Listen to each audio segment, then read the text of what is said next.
sebelum berangkat dinas luar kota. Tiba-tiba suamiku menghampiriku berkata, jika rem mobilku ada yang tidak beres dan takut bisa membahayakan perjalananku. Setelah suami memeriksa mobilku dan aku berangkat, di tengah jalan aku merasa ada yang aneh. Jadi aku turun dan mengecek ban mobilku. Saat itu aku kaget karena menemukan sebuah alat pelacak di dalam ban mobil. Karena curiga diam-diam aku membawa alat itu ke kantor polisi untuk diperiksa. 2 jam kemudian pihak polisi dengan suara bergetar panik menelponku. Dan apa yang mereka katakan, dan mereka tunjukkan membuatku syok. Nafasku seakan terhenti. Aku tak menyangka. Ternyata. Sebelum ceritanya dimulai, silahkan tulis di kolom komentar dari daerah mana saja teman-teman yang menonton cerita ini. Jangan lupa like dan subscribe agar channel ini bisa semakin berkembang dan bisa mempersembahkan cerita yang lebih menarik lagi. Pagi itu matahari belum sepenuhnya muncul di ufuk timur, tetapi kesibukan sudah mewarnai rumah sederhana namun asri milik pasangan muda itu. Zita sudah bangun sejak pukul 4 pagi. Sebagai seorang wanita karir yang mandiri, ia terbiasa mempersiapkan segala sesuatunya dengan rapi. Apalagi hari ini ia memiliki jadwal penting untuk dinas keluar kota. Zita merapikan pakaian dinasnya di depan cermin, memastikan jilbab yang dikenakannya sudah terpasang dengan sempurna. Ia menata pantulan dirinya, mencoba menyemangati diri sendiri untuk perjalanan panjang yang akan ditempuhnya sendirian dengan mobil pribadi. Di dapur, Fahrul, suaminya, tampak duduk dengan gelisah di meja makan. Secangkir kopi hitam yang sudah dingin tergeletak di hadapannya, tak tersentuh. Fahrul mengetuk-ngetukkan jari telunjuknya ke permukaan meja kayu dengan irama yang tidak beraturan. Matanya menatap kosong ke arah dinding, namun pikirannya tampak berkelana jauh. Zita yang baru keluar dari kamar tidur langsung menyadari tingkah aneh suaminya itu. Biasanya, Fahrul adalah orang yang paling bersemangat menyapanya di pagi hari dengan senyuman hangat. Tetapi kali ini wajah pria itu tampak tegang dan pucat, seolah memendam beban yang sangat berat. Zita menghampiri suaminya dan menyentuh pundaknya dengan lembut. Fahrul tersentak kaget, seakan baru saja dibangunkan dari mimpi buruk. Zita bertanya dengan nada khawatir, apakah suaminya sakit, karena wajahnya terlihat berkeringat meski udara pagi itu cukup dingin. Fahrul menggeleng cepat, berusaha memasang senyum yang dipaksakan di bibirnya. Ia berdalih bahwa ia hanya kurang tidur, karena semalam bermimpi buruk tentang perjalanan Zita. Ia berkata bahwa dalam mimpinya, ia melihat mobil Zita mengalami kecelakaan hebat di jalan tol.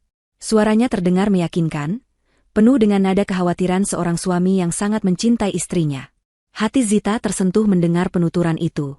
Ia merasa beruntung memiliki suami seperti Fahrul yang begitu peduli padanya. Zita berusaha menenangkan Fahrul, mengatakan bahwa itu hanyalah bunga tidur dan ia akan menyetir dengan sangat hati-hati. Namun, Fahrul bersikeras. Ia bangkit dari kursi dengan gerakan tiba-tiba dan mengatakan bahwa perasaannya tidak enak. Ia ingin memastikan sendiri kondisi mobil Zita sebelum istrinya itu berangkat. Fahrul meminta kunci mobil dengan nada mendesak, mengatakan bahwa ia hanya ingin mengecek tekanan ban dan kondisi rem sebentar saja demi ketenangan hatinya. Tanpa curiga sedikitpun, Zita menyerahkan kunci mobilnya. Ia membiarkan Fahrul keluar menuju garasi sementara ia kembali ke dalam rumah untuk memeriksa ulang berkas-berkas kantor yang harus dibawa. Dari jendela ruang tamu, Zita sesekali melirik ke arah garasi. Ia melihat Fahrul membuka pintu mobil, masuk ke dalamnya sebentar, lalu keluar lagi dan berjongkok di dekat ban belakang. Fahrul tampak sibuk melakukan sesuatu di kolong mobil. Zita tersenyum tipis, merasa terharu dengan dedikasi suaminya. Ia berpikir betapa beruntungnya ia memiliki pendamping hidup yang begitu protektif. Sekitar 15 menit kemudian, Fahrul kembali masuk ke dalam rumah. Tangannya sedikit kotor oleh debu dan noda hitam oli. Napasnya terdengar agak memburu, seperti orang yang baru saja lari maraton. Zita segera mengambil tisu basah dan memberikannya pada Fahrul untuk membersihkan tangan. Fahrul menerima tisu itu dengan tangan gemetar. Ia menatap mata Zita lekat-lekat, lalu berkata dengan suara serak bahwa firasatnya ternyata benar.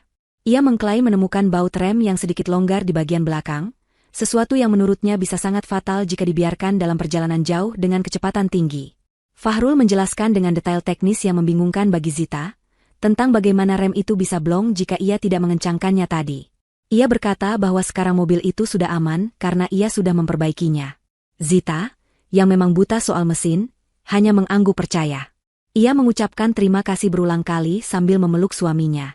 Ia tidak menyadari bahwa keringat dingin yang mengalir di pelipis Fahrul bukanlah keringat lelah sehabis bekerja, melainkan keringat dingin ketakutan dan ketegangan akibat perbuatan jahat yang baru saja dilakukannya. Waktu keberangkatan pun tiba. Zita memasukkan koper kecilnya ke bagasi mobil.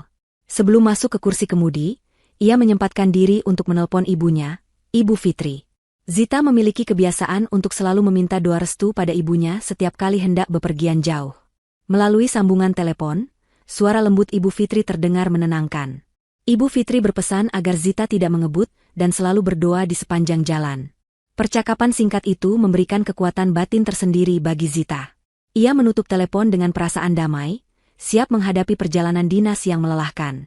Fahrul berdiri di ambang pintu garasi, mengamati setiap gerakan Zita. Saat Zita menyalakan mesin mobil, suara deru halus terdengar normal. Fahrul mendekat ke jendela mobil yang terbuka setengah. Ia mencium kening Zita cukup lama, seolah itu adalah ciuman perpisahan. Ia berpesan sekali lagi agar Zita hati-hati. Namun, ada yang aneh dalam tatapan mata Fahrul. Jika Zita lebih peka saat itu, ia akan melihat bahwa tidak ada kehangatan cinta di sana, melainkan tatapan dingin dan penuh perhitungan, seperti seorang predator yang sedang melepas mangsanya masuk ke dalam perangkap. Zita melambaikan tangan dan mulai memundurkan mobilnya keluar dari pekarangan rumah. Ia melihat Fahrul masih berdiri mematung di tempatnya, tidak melambaikan tangan balik, hanya menatap tajam ke arah mobil yang mulai menjauh. Zita menghela napas panjang, mencoba membuang perasaan ganjil yang tiba-tiba menyusup ke hatinya. Ia meyakinkan dirinya bahwa sikap Fahrul yang kaku itu hanyalah bentuk kekhawatiran berlebihan. Mobil pun melaju membelah jalanan perumahan yang masih lengang, meninggalkan rumah yang selama ini ia anggap sebagai surga, tanpa menyadari bahwa orang yang paling ia percayai baru saja merancang skenario kematian untuknya. Jalanan pagi itu cukup bersahabat. Lalu lintas belum terlalu padat sehingga Zita bisa memacu kendaraannya dengan kecepatan sedang. Pikirannya mulai beralih pada presentasi yang harus ia bawakan nanti siang di luar kota. Ia mencoba fokus, menyalakan radio untuk memecah kesunyian. Namun, bayangan wajah tegang Fahrul tadi pagi terus saja muncul di benaknya. Kenapa tangan suaminya begitu dingin saat bersalaman tadi? Kenapa matanya tampak begitu liar dan tidak fokus? Pertanyaan-pertanyaan itu berdengung pelan di kepala Zita, bersaing dengan suara penyiar radio yang sedang membacakan ramalan cuaca. Zita mencoba menepis semua pikiran negatif itu. Ia merasa bersalah karena sudah meragukan ketulusan suaminya. Fahrul sudah bekerja keras mengecek mobilnya, bahkan sampai kotor terkena oli, demi keselamatannya. Zita bertekad untuk membelikan oleh-oleh kesukaan Fahrul nanti sepulangnya dari dinas sebagai tanda terima kasih. Ia membayangkan senyum Fahrul saat menerima hadiah darinya, sebuah bayangan yang ironis mengingat apa yang sebenarnya direncanakan oleh sang suami. Mobil terus melaju, membawa Zita semakin jauh dari rumah, dan semakin dekat dengan bahaya yang bersembunyi di balik putaran roda kendaraannya. Langit mulai terang sepenuhnya. Cahaya matahari pagi menyinari jalan tol yang membentang panjang di hadapan Zita. Ia menambah kecepatan mobilnya, ingin segera sampai di tujuan agar bisa beristirahat sejenak sebelum rapat dimulai. Semuanya terasa normal. Setir terasa stabil, mesin terdengar halus, dan rem berfungsi baik saat ia harus melambat di gerbang tol. Keyakinan Zita kembali pulih. Benar kata Fahrul, mobil ini sudah aman. Ia merasa bodoh karena sempat merasa was-was. Ia pun menyandarkan punggungnya lebih rileks ke jok mobil, menikmati pemandangan sawah dan perbukitan yang mulai terlihat di sisi kiri dan kanan jalan tol, tidak menyadari bahwa hitungan mundur menuju bencana sudah dimulai sejak mesin mobil dinyalakan. 1 jam perjalanan telah berlalu. Zita kini berada di ruas jalan tol antar kota yang cukup sepi. Kiri dan kanan jalan didominasi oleh perkebunan karet yang rimbun, menciptakan suasana yang agak sunyi meskipun di siang hari. Zita menjaga kecepatan mobilnya stabil di angka 80 km per jam. Awalnya, perjalanan terasa sangat nyaman. Musik pop mengalun pelan dari sistem audio mobil, menemani Zita yang sesekali ikut bersenandung kecil. Namun, kedamaian itu perlahan terusik oleh sebuah suara asing yang samar-samar tertangkap oleh telinganya. Awalnya Zita mengira itu hanya suara kerikil yang terlempar membentur bodi mobil, hal yang lumrah terjadi di jalan tol. Bunyi itu terdengar seperti ketukan halus. Tik-tik-tik, namun memiliki irama yang sangat konstan. Zita mencoba mengabaikannya, menaikkan volume radio sedikit untuk menutupi suara tersebut. Tetapi, semakin lama ia berkendara, suara itu terasa semakin mengganggu. Bukan karena volumenya yang bertambah keras, melainkan karena konsistensinya yang tidak wajar. Bunyi itu tidak terdengar seperti gangguan mesin biasa atau gesekan ban dengan aspal. Bunyi itu terlalu ritmis, seolah-olah ada sesuatu yang sedang bekerja secara mekanis di bagian bawah mobilnya. Rasa tidak nyaman mulai menjalar di dada Zita. Ia mematikan radio sepenuhnya agar bisa mendengar lebih jelas. Keheningan kabin mobil kini hanya diisi oleh suara deru angin, dengungan mesin, dan bunyi ketukan misterius itu. Tik tik tik. Suaranya berasal dari arah belakang, mungkin di sekitar ban atau bagasi. Zita melirik spion tengah dan spion samping, memastikan tidak ada benda yang tersangkut atau menyeret di belakang mobilnya. Semuanya tampak normal secara visual. Tidak ada asap, tidak ada getaran aneh pada setir. Namun, firasatnya sebagai seorang wanita mulai mengirimkan sinyal bahaya yang kuat. Ingatan Zita kembali melayang pada kejadian pagi tadi. Wajah Fahrul yang pucat, keringat dingin di pelipisnya, dan kegugupannya yang tidak bisa disembunyikan. Zita teringat bagaimana Fahrul bersikeras ingin mengecek bagian bawah mobil, khususnya area ban belakang, tempat dari mana suara aneh itu kini berasal. Fahrul bilang ia mengencangkan baut rem. Logika Zita mencoba berpikir positif, mungkin Fahrul kurang kencang memasangnya sehingga menimbulkan bunyi, atau mungkin ada alat perkakas yang tertinggal di sana. Tapi entah mengapa, hati kecilnya menolak penjelasan sederhana itu. Ada rasa takut yang merayap dingin di punggungnya, sebuah ketakutan yang tidak bisa dijelaskan dengan logika. Zita memutuskan untuk tidak mengambil risiko. Meskipun Fahrul sudah menjamin mobil ini aman, suara itu terlalu mengganggu konsentrasinya. Di depan, ia melihat rambu petunjuk menuju rest area atau tempat istirahat. Namun, rest area itu masih 15 km lagi. Zita merasa tidak sabar. Ia melihat ada bahu jalan yang cukup lebar dan datar di depannya, terlindung oleh pembatas jalan yang kokoh. Ia menyalakan lampu sein kiri, mengurangi kecepatan secara perlahan, dan menepikan mobilnya ke bahu jalan tersebut. Begitu mobil berhenti sempurna, Zita tidak langsung turun. Ia duduk diam sejenak, mencengkeram setir dengan kedua tangannya yang mulai berkeringat. Jantungnya berdegup kencang tanpa alasan yang jelas. Ia menarik napas panjang, mencoba menenangkan diri. Hanya mengecek ban, Zita. Jangan paranoid, bisiknya pada diri sendiri. Ia mengambil ponselnya, menyalakan fitur senter, lalu membuka pintu mobil. Angin kencang dari kendaraan lain yang melintas menyambar jilbabnya, membuatnya harus berhati-hati saat melangkah turun. Zita berjalan memutari mobil menuju bagian belakang. Ia berjongkok di dekat ban belakang sebelah kiri, tempat di mana Fahrul tadi pagi sibuk bekerja. Ia menyalakan senter ponselnya dan mengarahkannya ke sela-sela velg dan kolong mobil. Awalnya ia tidak melihat apa-apa selain debu jalanan dan komponen suspensi yang kotor. Namun, saat ia mengarahkan cahaya senter lebih dalam ke balik velg, matanya menangkap sesuatu yang ganjil. Ada sebuah benda kotak kecil berwarna hitam, seukuran kotak rokok, yang menempel kuat pada bagian dalam kerangka dekat tangki bensin. Benda itu jelas bukan bagian asli dari mobil. Bentuknya terlalu bersih dan asing dibandingkan komponen sekitarnya yang berdebu. Zita mendekatkan wajahnya, menyipitkan mata untuk melihat lebih jelas. Jantungnya serasa berhenti berdetak saat ia melihat ada lampu indikator kecil berwarna merah di sisi kotak itu yang berkedi pelan. Bip, bip, bip. Kedipan lampu itu seirama dengan detak jantungnya yang kini memburu cepat. Itu bukan baut yang longgar. Itu bukan alat perkakas yang tertinggal. Itu adalah sebuah alat elektronik yang sengaja dipasang di sana. Tangan Zita gemetar hebat saat ia memberanikan diri menyentuh benda itu. Terasa dingin dan licin. Benda itu menempel dengan magnet yang sangat kuat. Dengan sisa keberanian yang ia miliki, Zita menarik benda itu sekuat tenaga. Klik. Benda itu terlepas dari kerangka mobil.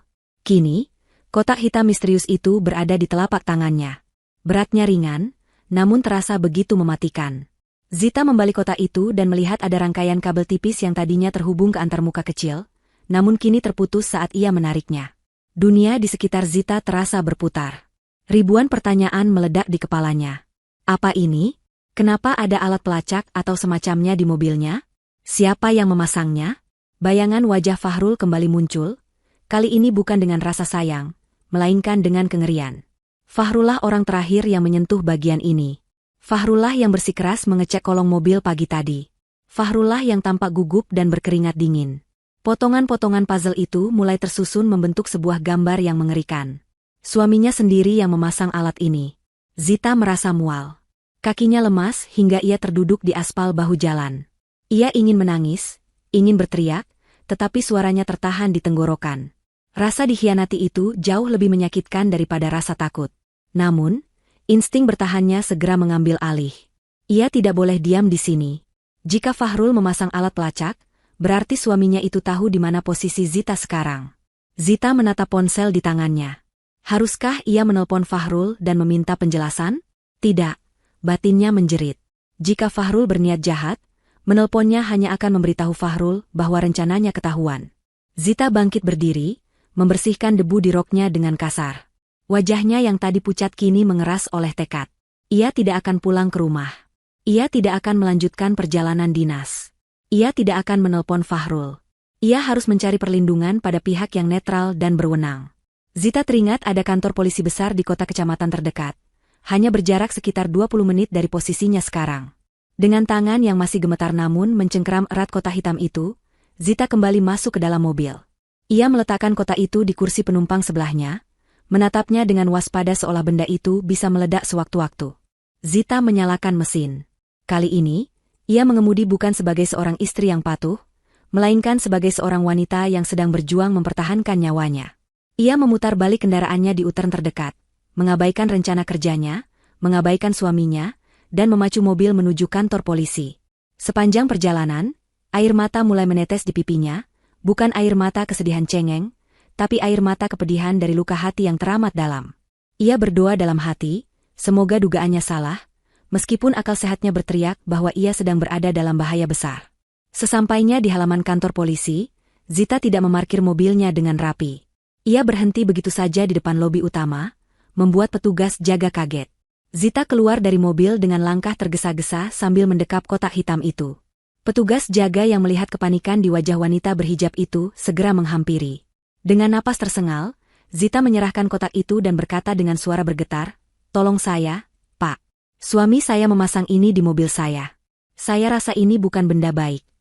Kalimat itu menjadi pembuka dari mimpi buruk panjang yang akan mengungkap siapa sebenarnya sosok Fahrul yang selama ini tidur di sebelahnya. Suasana di ruang tunggu kantor polisi siang itu terasa begitu asing dan mencekam bagi Zita.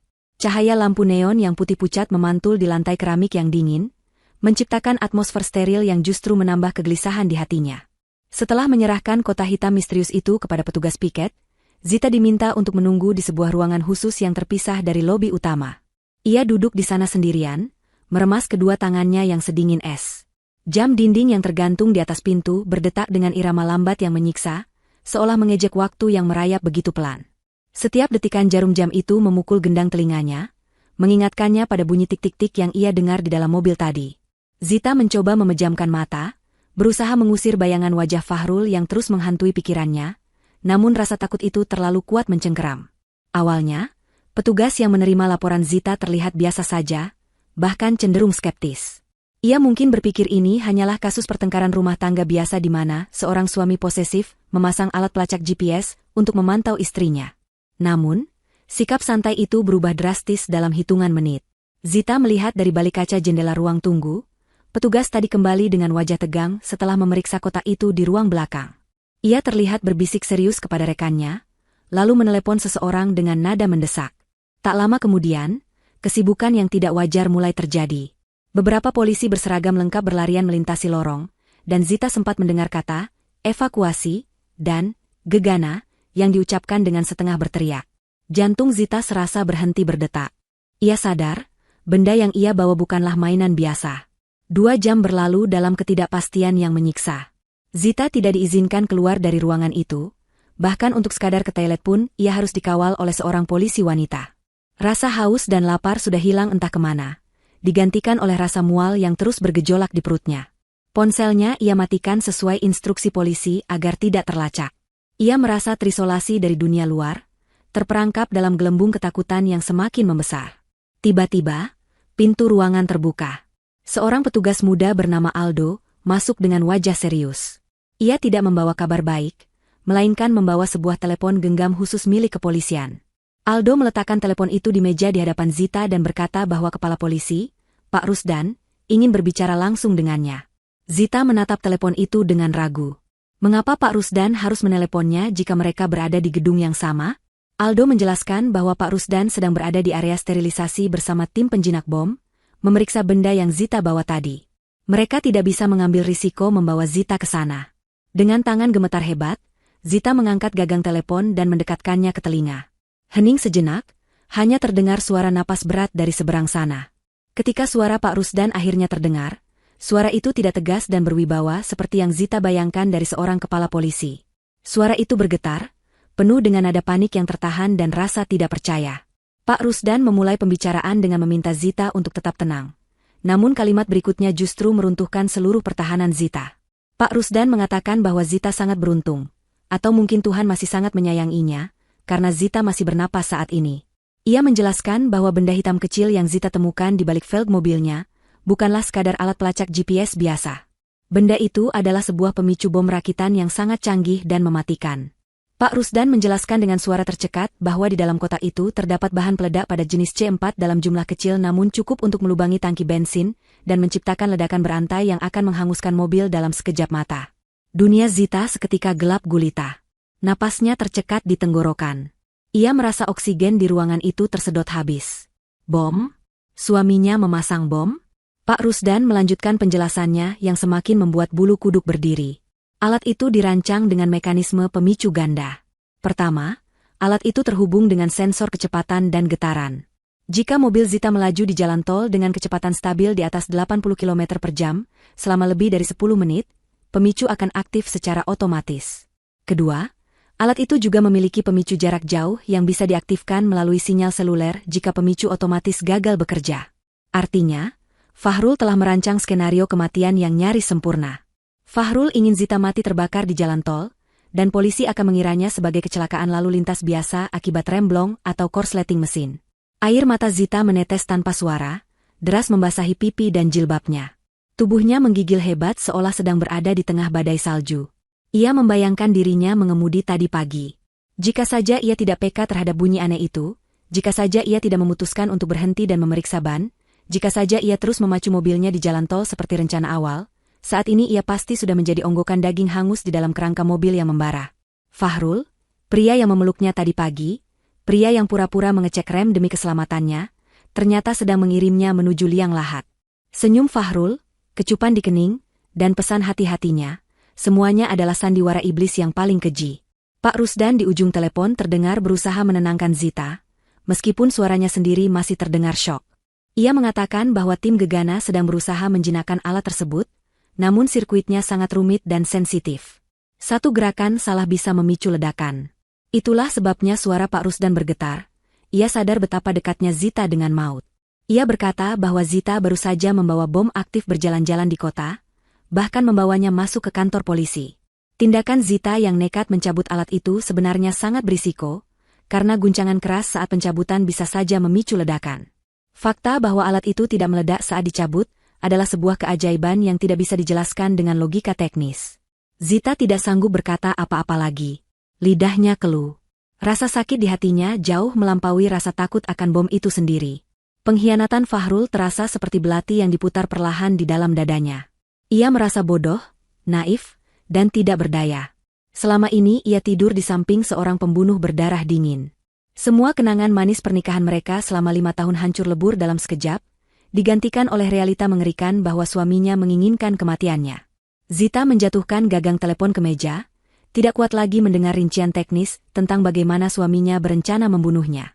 Ia memeluk tubuhnya sendiri, menangis tergugu di ruangan sunyi itu, meratapi nasibnya yang berubah drastis hanya dalam hitungan jam. Dari seorang istri yang bahagia menjadi target pembunuhan. Aldo, petugas muda yang tadi mengantar telepon, menatap Zita dengan pandangan iba. Ia tidak berani mendekat, membiarkan wanita itu menumpahkan kesedihannya. Namun, waktu tidak berpihak pada mereka.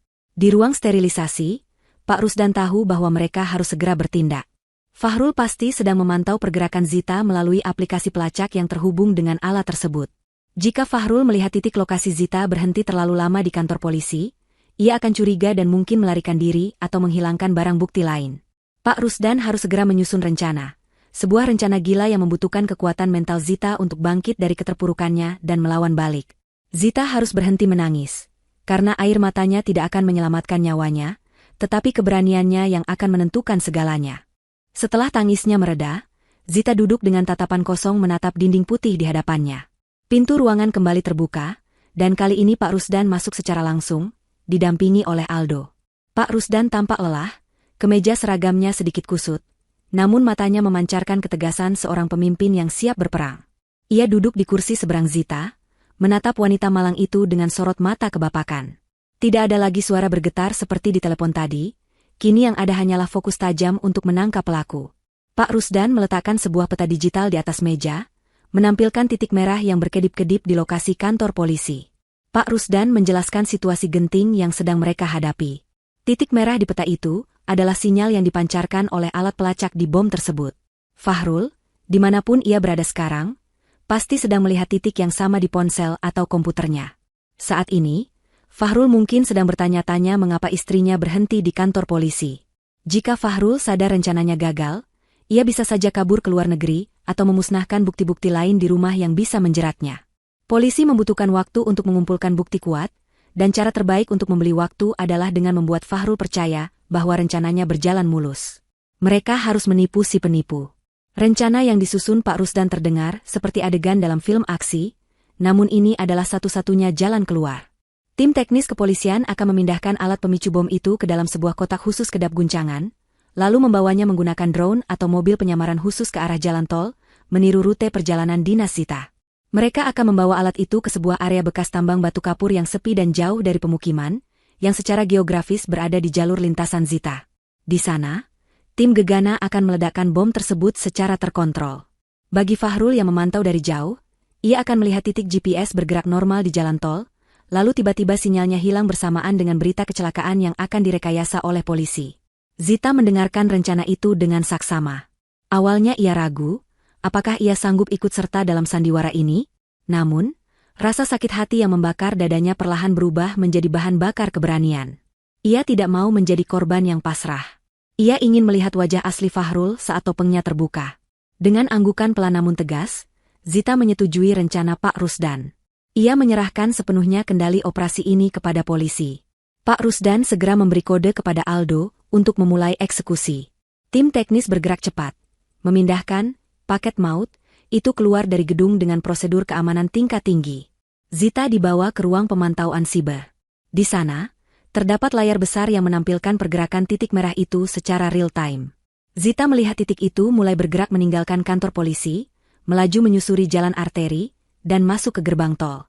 Tim polisi yang membawa alat itu mengemudikan kendaraan dengan kecepatan yang persis seperti gaya mengemudi Zita, tidak terlalu cepat dan tidak terlalu lambat, menjaga ilusi agar tetap sempurna. Jantung Zita berdegup kencang seiring dengan pergerakan titik itu. Ia merasa seolah-olah jiwanya sedang melayang di atas peta digital itu, menyaksikan simulasi kematiannya sendiri. Sementara itu, unit lain dari kepolisian mulai menyebarkan informasi palsu ke jaringan radio komunikasi dan media lokal tentang adanya kecelakaan tunggal di kilometer 50, lokasi yang ditargetkan sebagai tempat peledakan. Semuanya diatur dengan sangat rapi dan detail. Mobil pemadam kebakaran dan ambulans yang sudah dikoordinasikan bergerak menuju lokasi tambang batu kapur untuk menambah kesan dramatis jika ada saksi mata, atau jika Fahrul memutuskan untuk mengecek lokasi kejadian.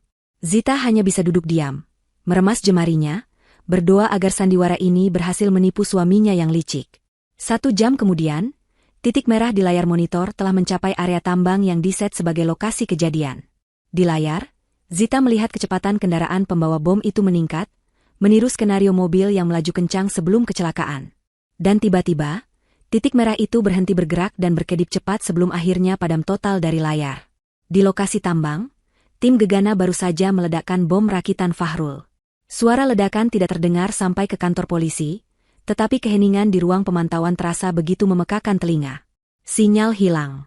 Bagi dunia luar, dan bagi Fahrul, Zita baru saja mengalami kecelakaan fatal. Tepat beberapa detik setelah sinyal di layar mati, ponsel Zita yang sudah dinyalakan kembali namun dalam mode senyap, bergetar di atas meja. Layar ponsel itu menyala, menampilkan notifikasi pesan masuk. Nama pengirimnya membuat darah Zita mendidih. Suamiku. Semua mata di ruangan itu tertuju pada ponsel Zita. Pak Rusdan memberi isyarat agar Zita membaca pesan itu tanpa membalasnya. Dengan tangan gemetar karena amarah yang memuncak, Zita mengambil ponselnya dan membaca pesan singkat dari Fahrul. Isi pesan itu begitu sederhana namun begitu kejam. Sayang, sudah sampai mana? Kok perasaanku tidak enak ya? Kabari Mas kalau sudah sampai, Mas khawatir sekali. Zita membaca pesan itu berulang kali. Jika ia tidak tahu kebenarannya, ia mungkin akan tersenyum membaca perhatian suaminya. Tapi sekarang, ia tahu makna di balik kata-kata itu. Fahrul tidak sedang bertanya kabar.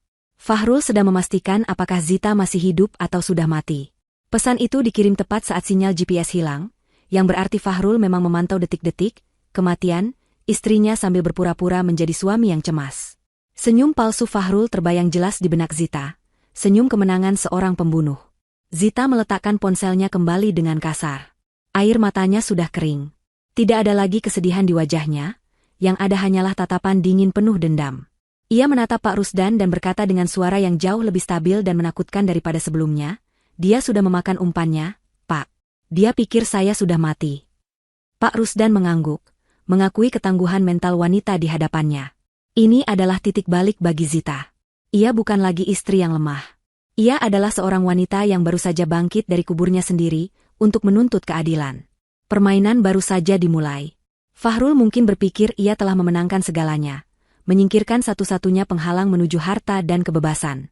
Namun, ia tidak sadar bahwa ia baru saja membangunkan sisi lain dari Zita yang tidak pernah ia kenal sebelumnya. Zita bersumpah dalam hati, ia akan mengikuti permainan Fahrul. Ia akan membiarkan suaminya itu terbang tinggi dalam euforia kemenangannya, sebelum akhirnya ia sendiri yang akan memotong sayapnya dan menjatuhkannya ke dalam jurang kehancuran yang paling dalam.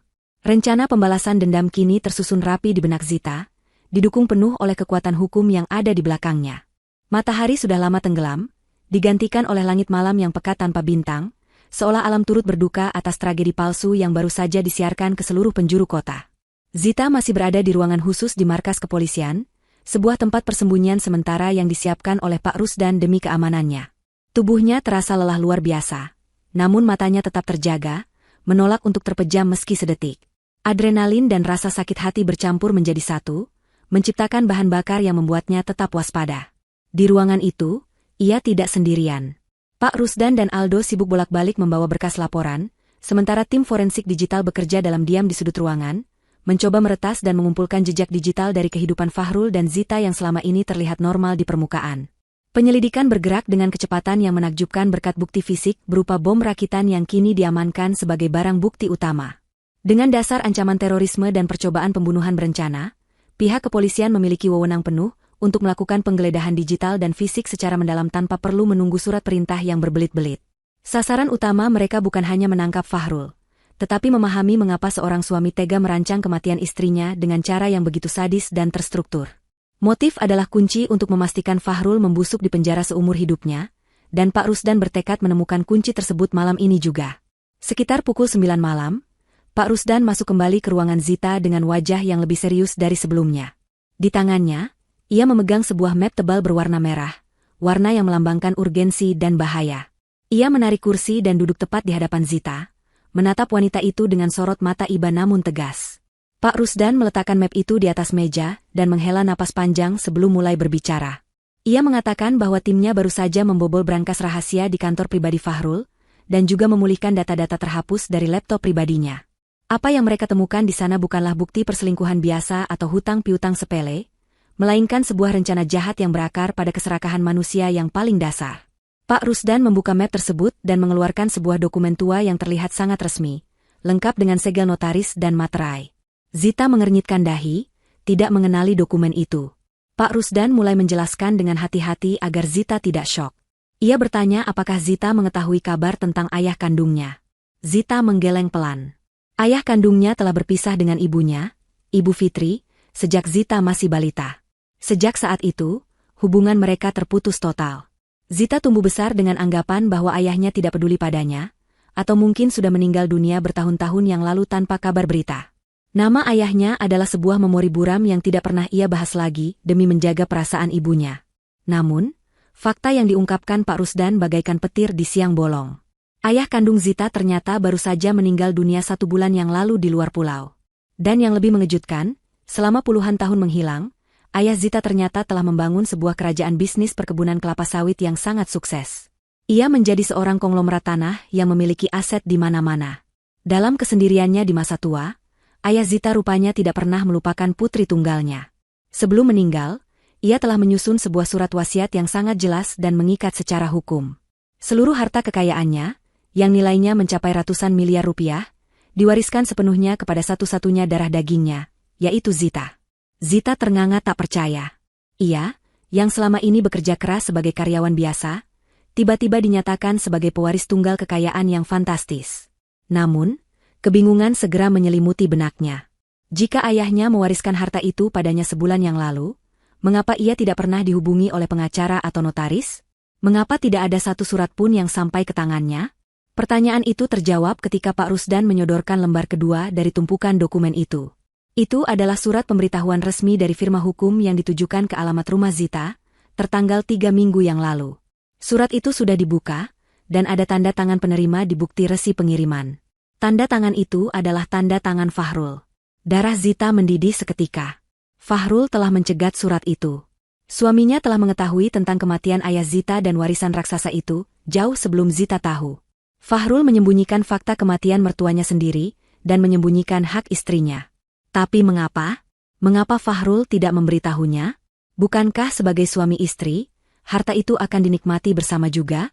Pak Rusdan kemudian menunjuk pada satu klausul khusus yang dilingkari dengan spidol merah di dalam surat wasiat tersebut. Klausul itu berbunyi, harta warisan ini diberikan mutlak kepada putri saya, Zita. Jika putri saya meninggal dunia, maka harta ini akan jatuh kepada anak kandungnya. Jika putri saya meninggal tanpa memiliki atau meninggalkan anak, maka seluruh aset akan jatuh ke tangan pasangan sahnya yang masih hidup. Klausul inilah pemicu segalanya. Fahrul membaca klausul itu dan otak liciknya langsung bekerja. Zita dan Fahrul belum dikaruniai anak setelah 5 tahun menikah. Jika Zita menerima warisan itu sekarang, Fahrul hanya akan menjadi suami dari wanita kaya. Zita yang mandiri dan cerdas pasti akan memegang kendali atas keuangan, dan Fahrul tahu ia tidak bisa memuaskan gaya hidup mewahnya yang serakah jika Zita yang memegang kendali. Terlebih lagi, Fahrul mungkin takut Zita akan menceraikannya suatu hari nanti jika tahu belangnya. Namun, jika Zita meninggal dunia sekarang, sebelum warisan itu resmi dibalik nama, maka secara hukum otomatis Fahrullah yang akan maju sebagai ahli waris pengganti. Fahrul akan menguasai ratusan miliar rupiah itu sendirian, tanpa perlu berbagi, tanpa perlu meminta izin istrinya. Kebenaran ini menghantam Zita lebih keras daripada bom manapun. Fahrul tidak membunuhnya karena benci. Fahrul tidak membunuhnya karena wanita lain semata.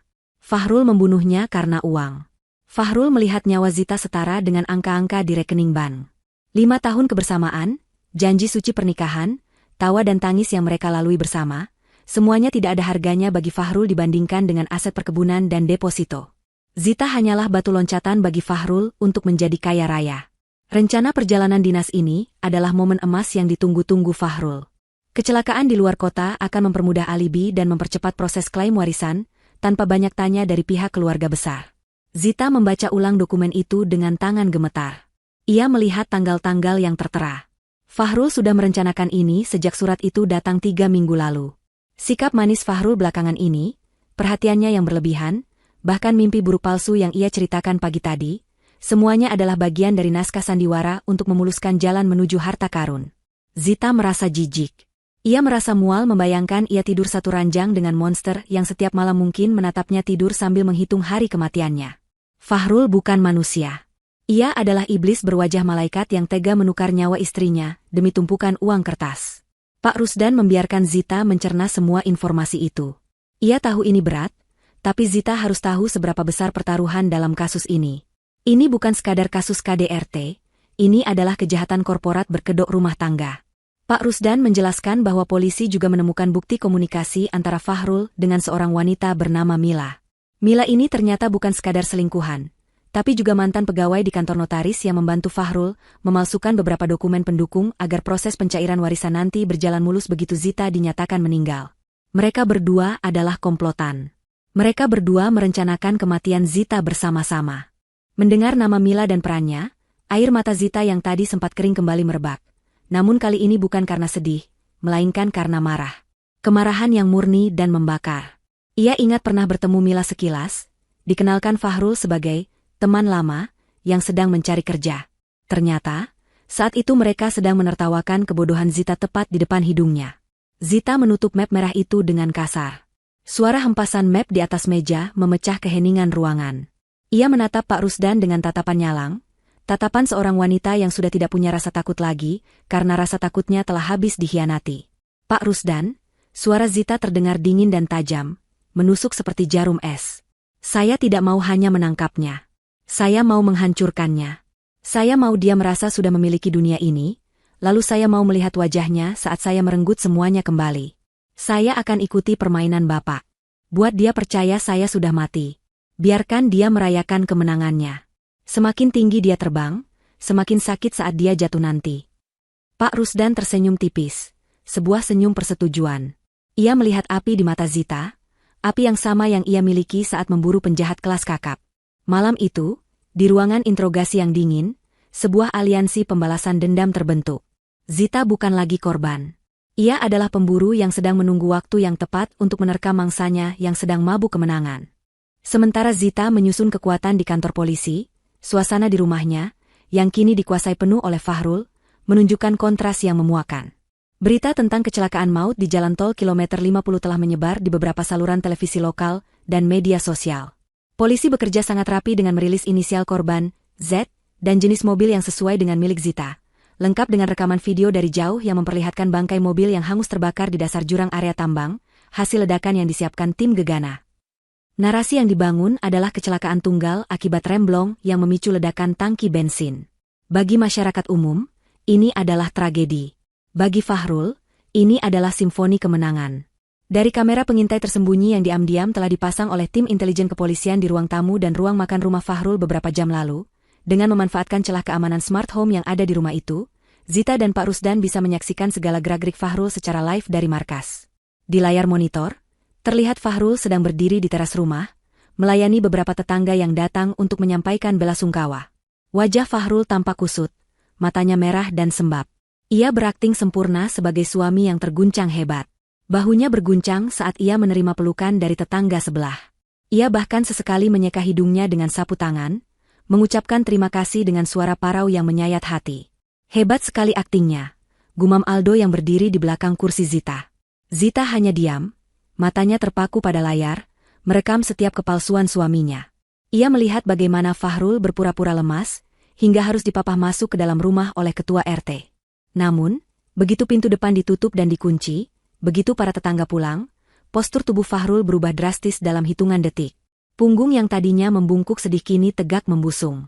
Wajah sedih itu lenyap tak berbekas, digantikan oleh senyum lebar yang mengerikan. Fahrul berjalan santai menuju dapur, membuka kulkas, dan mengambil sebotol air mineral dingin. Ia meneguknya dengan rakus, seolah baru saja menyelesaikan lomba lari yang melelahkan. Tidak ada air mata. Tidak ada kesedihan. Yang ada hanya kepuasan. Tak lama kemudian, bel pintu belakang berbunyi dengan kode ketukan tertentu. Fahrul bergegas membukanya. Masuklah seorang wanita muda berambut panjang dengan pakaian modis namun, sedikit tertutup agar tidak mencolok. Itu adalah Mila. Zita mengepalkan tangannya di bawah meja saat melihat wanita itu melangkah masuk ke dalam rumahnya, menginjak lantai yang setiap hari Zita bersihkan, dengan sepatu kotornya. Mila langsung menghambur memeluk Fahrul, tertawa kecil. Berhasil? Tanyanya dengan nada manja. Fahrul mengangguk mantap, mengangkat Mila sedikit saking gembiranya. Bersih. Berita sudah keluar. Tidak ada yang curiga. Semuanya mengira itu kecelakaan murni, jawab Fahrul dengan bangga. Mereka berdua kemudian bergerak ke ruang makan. Zita melihat Fahrul mengeluarkan bahan-bahan makanan mahal yang rupanya sudah ia sembunyikan di bagian belakang kulkas, tertutup sayuran biasa agar Zita tidak melihatnya. Ada daging steak kualitas premium dan buah-buahan impor. Rupanya, Fahrul sudah merencanakan pesta perayaan ini bahkan sebelum Zita berangkat. Tanpa membuang waktu, Fahrul mulai memasak steak itu dengan lihai, bersiul-siul kecil sambil membalik daging di atas wajan. Mila duduk di kursi makan, kursi tempat biasa Zita duduk, sambil memainkan ponselnya, mengecek berita online tentang kematian Zita sambil tersenyum sinis. Lihat ini, sayang, kata Mila sambil memperlihatkan layar ponselnya pada Fahrul. Komentar netizen banyak yang mendoakanmu. Semoga suami yang ditinggalkan diberi ketabahan. Hahaha, kalau saja mereka tahu, ketabahan MU sekarang sedang memanggang steak wagyu. Fahrul tertawa lepas, suara tawanya menggema di rumah yang seharusnya sedang berduka itu. Biarkan saja. Doa mereka akan mempermulus jalan kita ke Bandung. Besok aku akan mulai mengurus surat kematian. Kamu sudah siapkan berkas dari notaris palsu itu kan? Mila mengangguk, aman. Begitu surat kematian keluar, kita tinggal ajukan klaim warisan. Dalam sebulan, kita jadi miliarder. Di markas polisi, Pak Rusdan memerintahkan petugas untuk merekam setiap detik percakapan itu. Ini adalah bukti yang sangat kuat, pengakuan langsung dari mulut para pelaku. Namun bagi Zita, ini adalah siksaan batin yang tak terperi. Ia melihat piring kesayangannya, hadiah dari Ibu Fitri, kini digunakan oleh Mila. Ia melihat gelas kristal yang hanya ia pakai saat momen spesial, kini diisi air soda oleh Fahrul untuk bersulang dengan selingkuhannya. Mereka makan dengan lahap, memotong daging itu dengan kasar, seolah sedang memotong-motong sisa kenangan Zita di rumah itu. Tidak ada alkohol atau wine di meja itu, karena Fahrul ingin tetap sadar sepenuhnya untuk menghadapi tamu yang mungkin datang lagi nanti malam. Mereka hanya minum air soda mahal dan jus buah, namun mabuk yang mereka rasakan adalah mabuk kemenangan. Percakapan mereka semakin menjijikkan. Mereka mulai membahas rencana renovasi rumah. Mila berkata ia ingin mengganti warna cat ruang tamu karena warna pilihan Zita terlalu kampungan. Ia juga ingin membuang semua baju-baju Zita di lemari dan menggantinya dengan koleksi tas branded. Fahrul menyetujui semuanya dengan mudah, seolah Zita tidak pernah ada di hidupnya. Lagi pula, dia membosankan, ucap Fahrul sambil mengunyah daging. Kata-kata itu menampar Zita lebih keras dari fisik. Zita itu terlalu kaku, terlalu lurus. Hidup dengannya seperti hidup di asrama putri. Aku butuh yang lebih menantang, yang bisa menikmati uang, seperti kamu, Mila. Mila tersenyum menggoda, menyuapkan potongan daging ke mulut Fahrul. Dan sekarang kamu bebas. Tidak ada lagi Rem yang menghalangimu. Oh ya, omong-omong soal Rem, kamu yakin dia tidak menderitakan? Maksudku, ledakannya langsung membunuhnya? Tanya Mila, pura-pura peduli namun nadanya datar. Fahrul mengangkat bahu acuh tak acuh. Entahlah. Dan aku tidak peduli. Mau dia mati seketika, mau dia terbakar pelan-pelan, hasilnya sama saja. Yang penting dia lenyap dan tanda tangannya tidak diperlukan lagi. Warisan tua bangka itu sekarang milikku. Jawaban dingin Fahrul membuat Zita yang menonton di layar merasa darahnya membeku. Pria itu benar-benar tidak punya hati nurani sedikitpun. Fahrul bahkan tidak menganggap Zita sebagai manusia, hanya sebagai hambatan administrasi yang perlu dihapus. Zita mematikan monitor di hadapannya. Ia tidak sanggup lagi melihat kemesraan menjijikan di atas kuburannya itu. Ia sudah melihat cukup. Ia sudah mendengar cukup. Air matanya sudah habis tak tersisa. Kini, di dalam dadanya hanya ada rongga kosong yang siap diisi dengan rencana pembalasan. Zita menoleh ke arah Pak Rusdan. Wajahnya keras seperti batu karang. Cukup, Pak. Saya sudah melihat iblis yang sebenarnya. Sekarang, izinkan saya menjadi hantu yang akan menghantui tidurnya. Pak Rusdan mengangguk hormat. Rekaman ini sudah cukup untuk menjerat mereka dengan pasal berlapis. Bu Zita. Hukuman mati atau seumur hidup sudah menanti. Tapi sesuai rencana kita akan memainkan psikologis mereka dulu. Kita akan buat mereka merasa diteror oleh dosa mereka sendiri sebelum borgol menyentuh tangan mereka. Malam itu, sementara Fahrul dan Mila tertidur pulas dengan perut kenyang dan mimpi indah tentang kekayaan, mereka tidak sadar bahwa di luar sana, Zita dan tim kepolisian sedang mempersiapkan kejutan yang akan mengubah mimpi indah itu menjadi mimpi buruk yang abadi. Perayaan malam ini adalah perayaan terakhir mereka sebagai manusia bebas. Mulai besok, teror sesungguhnya akan dimulai. Malam ketiga setelah kabar kematian Zita disiarkan, rumah duka itu dipenuhi oleh pelayat yang datang silih berganti. Tenda hijau masih terpasang di halaman depan, menaungi deretan kursi plastik yang diduduki oleh tetangga, kerabat jauh, dan rekan kerja Zita yang datang untuk memanjatkan doa. Suara lantunan ayat suci bergema syahdu melalui pengeras suara, menciptakan suasana yang khusyuk dan penuh duka. Namun, bagi Fahrul, setiap detik yang berlalu dalam acara ini adalah siksaan kebosanan yang luar biasa. Ia duduk bersila di ruang tengah, mengenakan baju koko putih dan peci hitam, memasang wajah sendu yang sudah ia latih di depan cermin berjam-jam. Sesekali ia mengusap matanya yang kering, berpura-pura menahan tangis saat ada tamu yang menyalaminya dan mengucapkan kata-kata penghiburan. Di dalam hatinya, Fahrul justru sedang sibuk menghitung estimasi waktu kapan acara ini akan selesai agar ia bisa kembali menikmati kebebasannya. Ibu Fitri, Ibunda Zita, duduk tidak jauh dari Fahrul. Wanita tua itu tampak sangat terpukul. Wajahnya sembab dan tatapannya kosong menatap lantai. Fahrul sesekali melirik mertuanya itu dengan perasaan risih. Ia merasa Ibu Fitri terlalu mendramatisir keadaan. Dalam benak Fahrul yang sudah tumpul nuraninya, kesedihan Ibu Fitri hanyalah gangguan visual yang merusak suasana hatinya yang sebenarnya sedang berbunga-bunga. Fahrul bahkan sempat berpikir betapa merepotkannya nanti jika ia harus mengurus wanita tua ini setelah warisan cair. Ia sudah menyusun rencana di kepalanya untuk mengirim Ibu Fitri ke panti jompo di luar kota dengan alasan agar lebih terawat, padahal tujuan utamanya adalah menyingkirkan satu-satunya keluarga Zita yang tersisa agar ia bisa menikmati harta warisan itu sendirian tanpa gangguan. Sekitar pukul 8 malam, saat acara doa bersama sedang berlangsung hikmat, keanehan mulai terjadi. Awalnya hanya hal sepele. Lampu gantung kristal di ruang tengah tiba-tiba berkedip-kedip.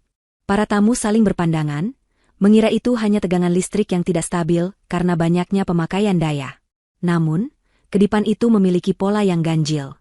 Mati, nyala, mati, nyala, lalu mati total selama beberapa detik sebelum menyala kembali dengan intensitas cahaya yang jauh lebih terang hingga menyilaukan mata, kemudian meredup lagi seperti cahaya lilin. Fahrul merasa ada keringat dingin mengalir di punggungnya. Ia tahu sistem kelistrikan rumah ini baru saja direnovasi tahun lalu, dan semuanya terhubung dengan sistem rumah pintar. Ia mencoba berpikir logis bahwa mungkin ada korsleting, namun perasaan tidak enak mulai merayap di hatinya. Belum hilang kaget para tamu akibat lampu yang berulah, tiba-tiba suhu ruangan menurun drastis. Pendingin ruangan atau AC yang terpasang di sudut-sudut rumah, seolah diperintah oleh tangan tak terlihat untuk bekerja pada suhu terendah dengan kekuatan kipas maksimal. Angin dingin berhembus kencang, membuat tirai jendela berkibar-kibar liar meskipun jendela tertutup rapat. Para pelayat mulai merapatkan jaket dan sarung mereka, berbisik-bisik keheranan.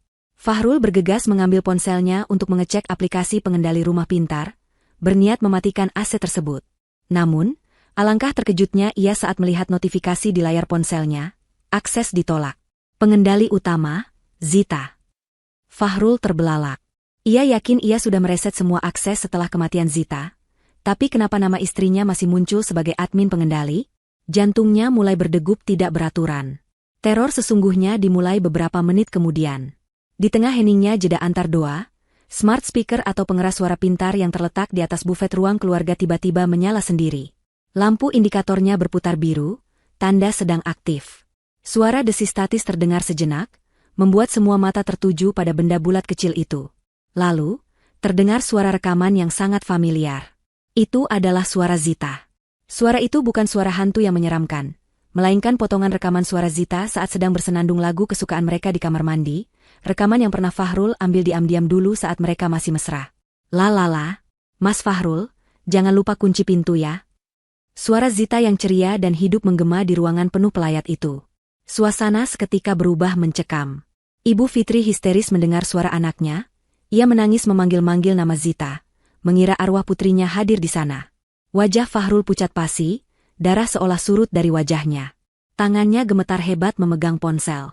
Ia tahu ini tidak mungkin supranatural. Ini pasti peretasan. Tapi siapa yang meretasnya? Siapa yang memiliki rekaman pribadi itu selain dirinya? Fahrul mencoba mematikan paksa speaker itu dengan mencabut kabelnya, namun gerakannya yang panik dan tergesa-gesa justru membuatnya tersandung karpet dan jatuh terduduk, menimbulkan kegaduhan yang memalukan di depan para tamu. Ia berusaha tertawa canggung, mengatakan pada para tamu bahwa mungkin speaker itu rusak atau ada frekuensi radio yang bocor. Namun, tatapan curiga dan takut dari para tetangga tidak bisa dibohongi. Mereka mulai merasa ada aura yang tidak beres di rumah ini, aura dendam yang belum tuntas. Puncak dari teror malam itu terjadi menjelang acara bubar. Seorang kurir paket bersepeda motor berhenti tepat di depan pagar rumah. Kurir itu mengenakan helm tertutup rapat dan jaket hitam polos, tanpa logo perusahaan ekspedisi. Ia berjalan masuk dengan langkah tegap membelah kerumunan tamu yang sedang bersiap pulang. Tanpa bertanya, kurir itu meletakkan sebuah kotak kardus lusuh di hadapan Fahrul. "Paket untuk Bapak Fahrul, pengiriman kilat," ucap kurir itu dengan suara datar di balik helmnya, lalu segera berbalik dan pergi begitu saja sebelum Fahrul sempat bertanya siapa pengirimnya. Fahrul menatap kotak itu dengan curiga. Tidak ada nama pengirim, hanya tulisan spidol merah tebal, "Untuk suami tercinta." Dengan tangan gemetar, disaksikan oleh sisa-sisa tamu yang penasaran, Fahrul membuka lakban kotak itu. Begitu tutup kardus terbuka, bau oli dan besi berkarat menyeruak keluar. Mata Fahrul membelalak lebar melihat isinya. Di dalam kotak itu terdapat sebuah piringan rem cakra mobil yang sudah retak dan hangus, serta sebuah kunci Inggris yang berlumuran cairan merah kental menyerupai darah, walaupun itu hanya cat minyak.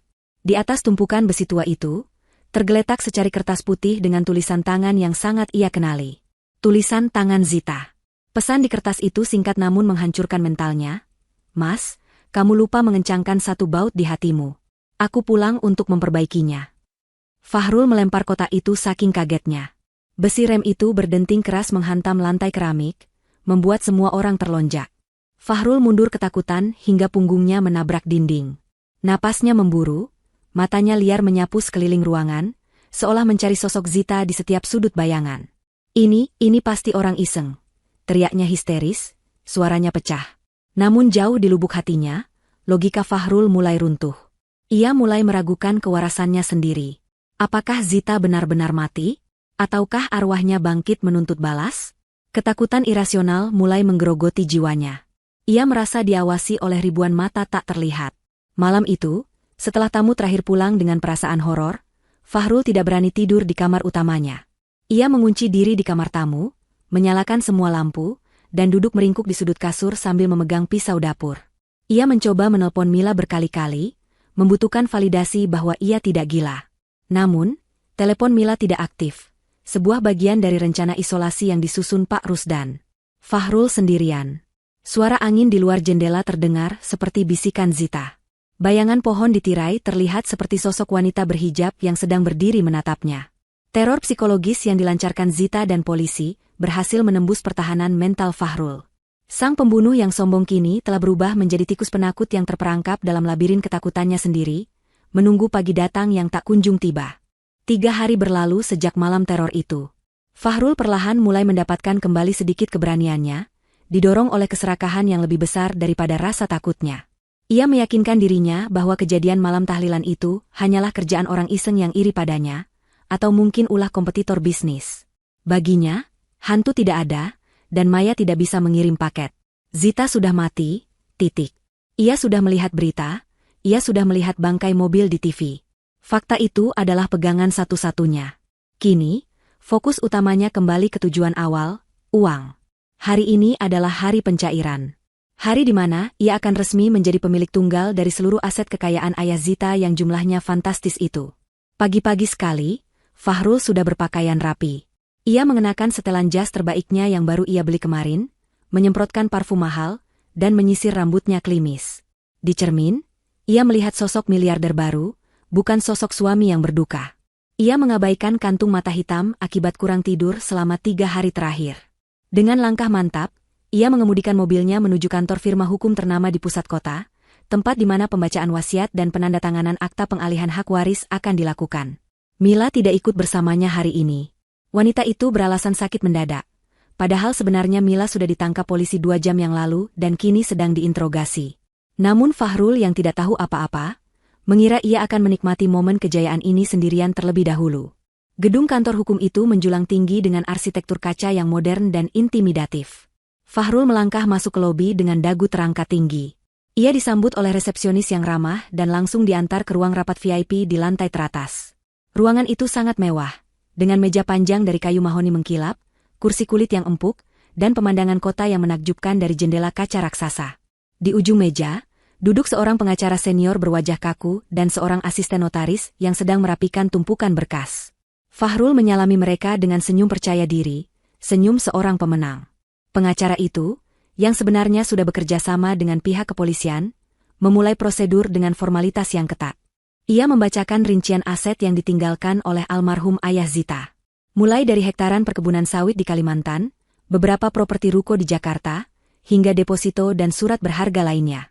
Total nilainya membuat kepala Fahrul pening karena kegirangan. Ia berusaha menahan senyumnya agar tidak terlihat terlalu antusias, namun binar matanya tidak bisa berbohong.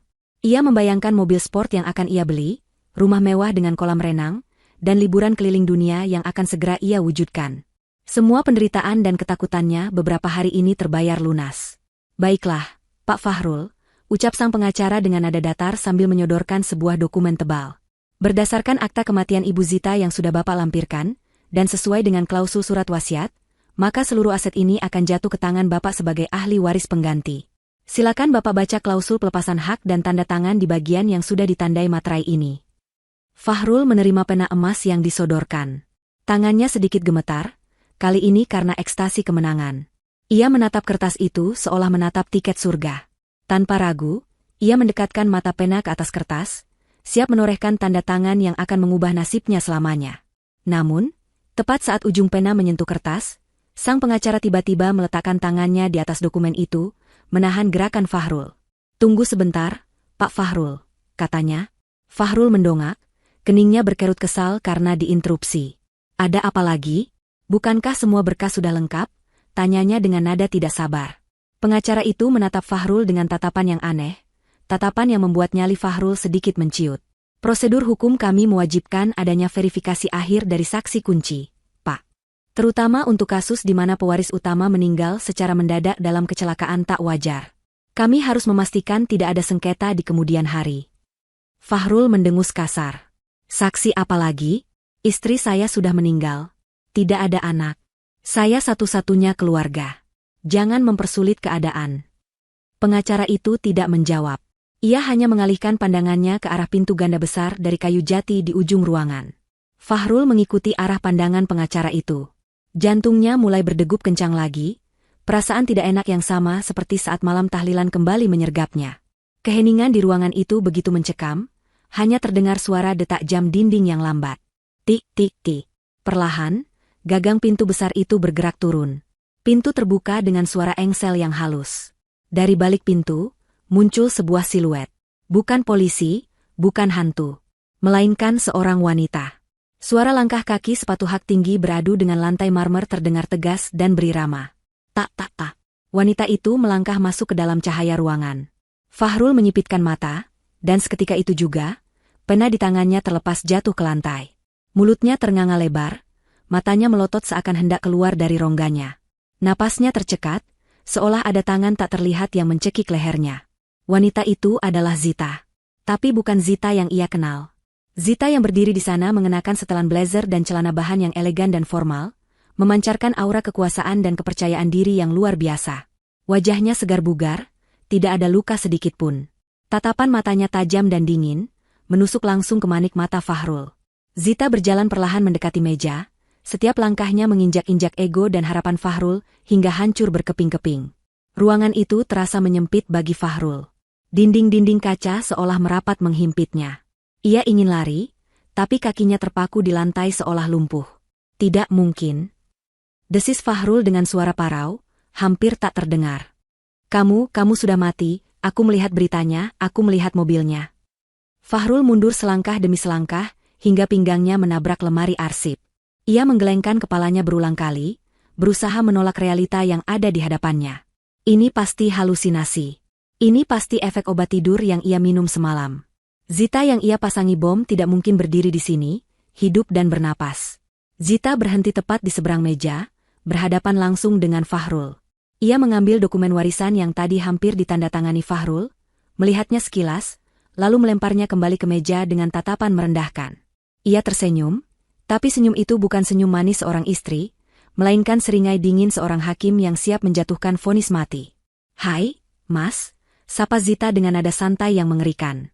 Mimpimu jadi kenyataan ya? Aku memang pulang lebih cepat. Tapi sayang sekali, aku lupa mati kemarin. Kata-kata itu menghantam Fahrul bagaikan palu godam. Realita menamparnya dengan keras. Zita masih hidup. Bom itu gagal. Atau lebih buruk lagi, Zita tahu semuanya. Fahrul merasakan sensasi dingin menjalar dari ujung kaki hingga ke kepala. Lututnya lemas seketika. Ia menyadari bahwa ia tidak sedang berada di kantor notaris untuk menerima uang. Ia sedang berada di dalam perangkap tikus raksasa, dan ia adalah tikus yang baru saja memakan umpan beracun. Zita mencondongkan tubuhnya ke depan, menatap Fahrul dengan intensitas yang mematikan. Kenapa wajahmu pucat begitu, Mas? Bukankah seharusnya kamu bahagia istrimu selamat? Atau, kamu kecewa karena rencanamu untuk menjadi kaya raya di atas mayatku baru saja gagal total? Pertanyaan itu menggantung di udara, membekukan waktu, menandai akhir dari sandiwara Fahrul dan awal dari kehancurannya yang mutlak. Suasana di dalam ruang rapat kantor notaris itu berubah menjadi neraka bagi Fahrul dalam hitungan detik. Udara yang sejuk dari pendingin ruangan mendadak terasa mencekik lehernya, seolah oksigen telah disedot habis dan digantikan oleh gas beracun. Fahrul masih berdiri mematung dengan punggung menempel pada lemari arsip, tubuhnya gemetar hebat bukan karena dingin, melainkan karena guncangan psikologis yang teramat dahsyat. Di hadapannya, Zita berdiri tegak dengan sorot mata yang belum pernah Fahrul lihat sebelumnya. Tidak ada lagi kelembutan, tidak ada lagi kepatuhan, yang ada hanyalah ketegasan seorang wanita yang telah bangkit dari kematiannya sendiri untuk menuntut keadilan. Zita tampak begitu hidup, begitu nyata, menghancurkan segala ilusi kemenangan yang sudah dibangun Fahrul di kepalanya selama beberapa hari terakhir. Fahrul mencoba membuka mulutnya untuk bicara, namun suaranya tercekat. Otaknya yang biasanya licik dan penuh tipu muslihat kini macet total, tidak mampu memproses situasi yang tidak masuk akal ini. Bagaimana mungkin Zita ada di sini? Ia melihat sendiri berita kecelakaan itu. Ia melihat sendiri bangkai mobil yang hangus. Fahrul mulai meragukan kewarasannya sendiri, berpikir apakah ini masih bagian dari teror hantu seperti malam tahlilan itu. Namun, suara Zita yang memecah keheningan terdengar sangat manusiawi dan penuh sarkasme. Zita melangkah maju satu langkah, membuat Fahrul semakin terpojok. Zita bertanya dengan nada rendah yang menakutkan, menanyakan apakah Fahrul kecewa melihatnya masih bernapas.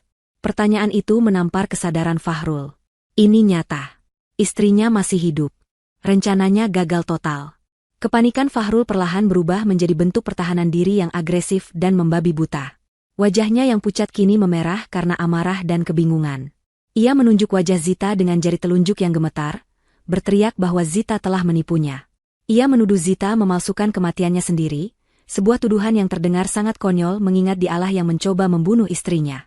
Fahrul berteriak bahwa ini semua ilegal, bahwa Zita sedang mempermainkan hukum dengan pura-pura mati. Teriakannya menggema di ruangan mewah itu, memantul di dinding kaca, namun tidak ada satupun orang di ruangan itu yang bereaksi takut. Pengacara dan asisten notaris hanya duduk tenang, menatap Fahrul dengan tatapan merendahkan, seolah sedang menonton pertunjukan badut yang menyedihkan. Tiba-tiba, pintu ganda di belakang Zita terbuka lebar dengan kasar. Suara derap langkah kaki sepatu bot militer yang berat dan tegas memenuhi ruangan. Masuklah Pak Rusdan, lengkap dengan seragam dinas kepolisiannya, diikuti oleh Aldo dan beberapa anggota tim reserse bersenjata lengkap. Kehadiran mereka membawa aura otoritas yang tidak bisa dibantah. Fahrul seketika terdiam, matanya melotot melihat seragam polisi itu. Ia mengenali wajah Pak Rusdan, polisi yang ia lihat di berita saat memberikan keterangan pers tentang kecelakaan palsu itu. Potongan puzzle di kepala Fahrul akhirnya tersusun sempurna. Polisi terlibat. Ini bukan sekadar Zita yang selamat. Ini adalah operasi jebakan yang dirancang khusus untuknya.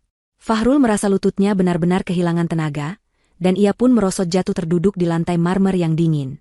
Pak Rusdan berjalan mendekat, berdiri menjulang di hadapan Fahrul yang kini tampak kerdil di lantai. Dengan suara bariton yang berat dan penuh wibawa, Pak Rusdan menyapa Fahrul. Ia berkata bahwa sandiwara sudah selesai, dan panggung Fahrul sudah runtuh. Fahrul masih mencoba menyangkal, meracau bahwa ia tidak melakukan apa-apa, bahwa ia hanya seorang suami yang berduka yang datang mengurus hak waris. Ia berteriak meminta bukti, menantang polisi untuk membuktikan bahwa ia bersalah. Fahrul berpikir bahwa bom itu sudah meledak di tambang, jadi tidak ada bukti fisik yang bisa mengaitkannya. Ia merasa masih punya celah untuk lolos, masih punya harapan untuk memutarbalikkan fakta dengan pengacara mahal nanti. Namun, harapan Fahrul dihancurkan seketika. Aldo maju membawa sebuah laptop dan meletakkannya di meja rapat, memutar layar agar menghadap ke Fahrul. Di layar itu, muncul rekaman video CCTV yang diambil dari ruang makan rumah Fahrul. Video itu menampilkan adegan Fahrul dan Mila yang sedang makan steak dengan lahap sambil tertawa-tawa, tepat di malam setelah berita kematian Zita disiarkan. Suara tawa Fahrul dan komentar kejamnya tentang Zita terdengar jelas dan jernih melalui pengeras suara laptop. Yang penting dia lenyap, warisan tua bangka itu sekarang milikku. Suara Fahrul dari rekaman itu memenuhi ruangan, menjadi hakim yang paling jujur atas kejahatannya sendiri. Wajah Fahrul di dunia nyata berubah menjadi abu-abu. Ia melihat dirinya sendiri di layar, melihat betapa iblisnya ia saat itu. Tidak ada penyangkalan yang bisa ia ucapkan lagi. Belum cukup sampai di situ, Pak Rusdan memberikan isyarat lagi. Pintu terbuka kembali, dan seorang petugas polisi wanita menggiring masuk seseorang. Itu adalah Mila. Namun, penampilan Mila jauh berbeda dari biasanya. Ia tidak lagi terlihat modis dan angkuh. Ia mengenakan baju tahanan oranye, tangannya diborgol, wajahnya sembab tanpa riasan, dan matanya bengkak karena menangis. Begitu melihat Fahrul, Mila langsung berteriak histeris, menyalahkan Fahrul atas segalanya. Mila mengaku kepada polisi bahwa semua ide pembunuhan itu berasal dari Fahrul, bahwa ia hanya disuruh memalsukan dokumen, bahwa ia dipaksa ikut serta. Mila bernyanyi, lantang demi menyelamatkan dirinya sendiri, mengkhianati Fahrul tanpa ragu sedikitpun. Pengakuan Mila di hadapan Fahrul adalah paku terakhir di peti mati kebebasannya. Zita menatap pemandangan menyedihkan itu dengan perasaan campur aduk. Ada rasa puas melihat dua orang yang menghancurkan hidupnya kini saling serang dan hancur. Namun ada juga rasa pedih menyadari bahwa ia pernah mencintai pria pengecut seperti Fahrul. Zita melangkah mendekati Fahrul yang masih terduduk lemas. Ia menatap mata suaminya itu dalam-dalam. Fahrul mendongak. Matanya berkaca-kaca, kali ini mencoba memohon belas kasihan. Ia memanggil nama Zita dengan suara lirih, mencoba meraih tangan Zita. Mungkin ingin meminta maaf atau membujuk Zita dengan kata-kata manis yang dulu sering ia gunakan.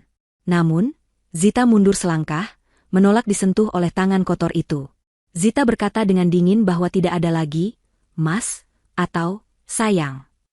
Bagi Zita, Fahrul sudah mati sejak ia menemukan bom di mobilnya. Pak Rusdan memerintahkan anak buahnya untuk memborgol Fahrul.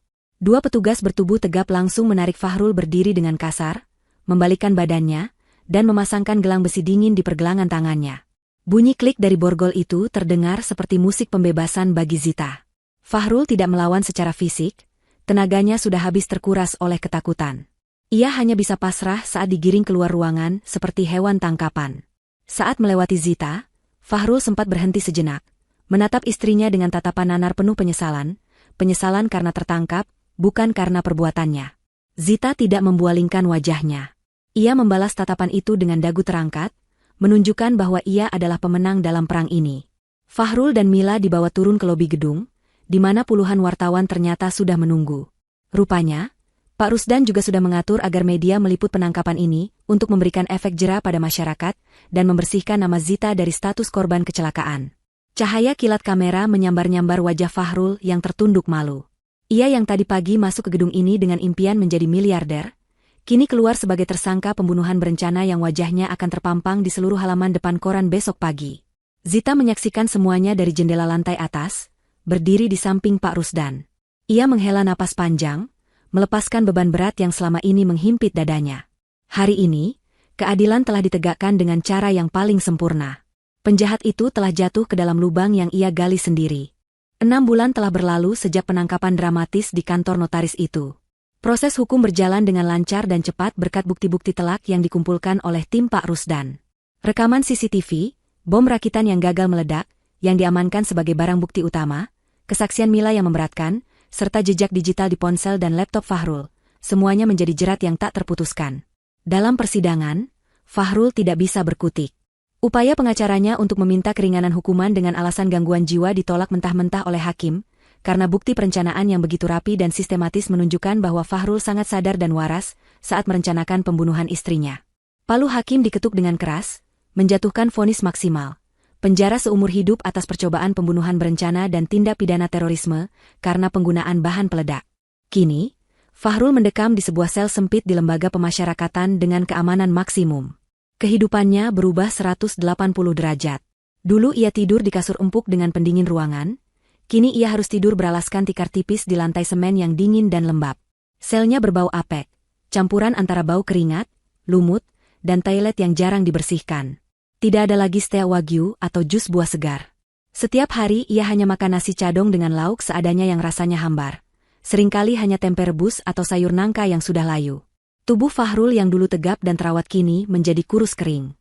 Tulang pipinya menonjol, matanya cekung dengan lingkaran hitam yang permanen. Rambutnya dicukur habis, dan kulitnya menjadi kusam. Namun, siksaan fisik itu tidak sebanding dengan siksaan mental yang ia alami setiap detik. Di dalam penjara, Fahrul memiliki banyak waktu untuk berpikir, dan pikiran itulah yang menjadi musuh terbesarnya. Ia terus dihantui oleh bayangan harta warisan yang gagal ia dapatkan. Ia sering melamun, membayangkan seandainya rencananya berhasil, saat ini ia pasti sedang berjemur di pantai luar negeri atau mengendarai mobil mewah. Lamunan itu kemudian pecah oleh bentakan sipir penjara, menghempaskannya kembali ke realita pahit di balik jeruji besi. Penyesalan yang ia rasakan bukanlah penyesalan tulus karena telah jahat pada Zita, melainkan penyesalan serakah karena kurang teliti dalam menjalankan rencana jahatnya. Obsesi terhadap uang itu terus menggerogoti jiwanya seperti penyakit kanker, membuatnya hampir gila karena frustrasi.